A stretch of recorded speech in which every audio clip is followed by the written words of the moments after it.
Hi folks, Tracy Sheen here, the Digital Guide, back with digital tip number 46. We're talking about private browsing or incognito windows today. Now, most of us, I'm sure by now, have come across the term or we've used private browsing. Really, really handy if you've got a family computer and you want to look for kids or hubby's birthday present or something, and you don't want him or the kids being able to see what you've been searching for. That's a fantastic way to use private browsing.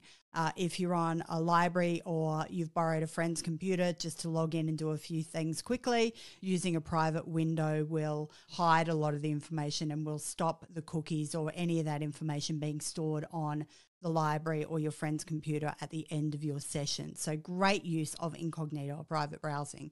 To use it, all you do is go to your preferred internet browser of choice and look for the private window or the incognito or private browsing option.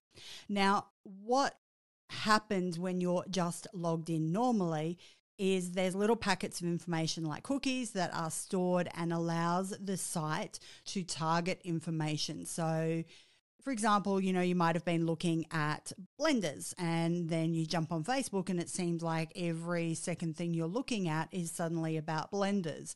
They use cookies and that kind of information to help them target. You're clearly looking for a blender. Let's put some of that information in front of you to help you narrow down your choice.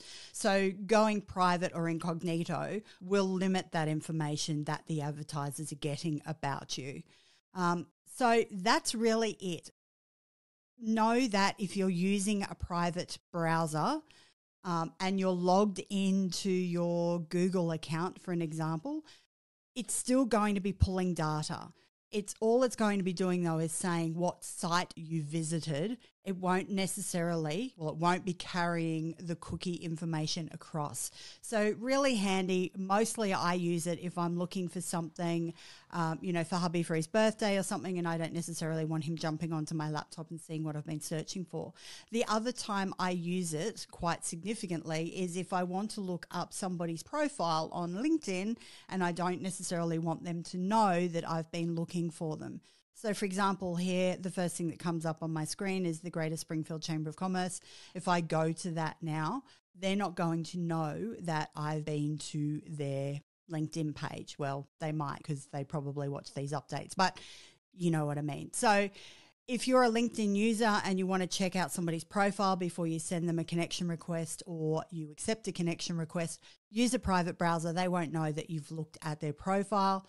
Really handy little tool. So private browsing, incognito windows, the truth, the myths, hopefully busted. Hopefully you understand a little bit more about them now and how to use them. That's it for Daily Digital Tip. I will see you tomorrow with the next one. Have a great afternoon.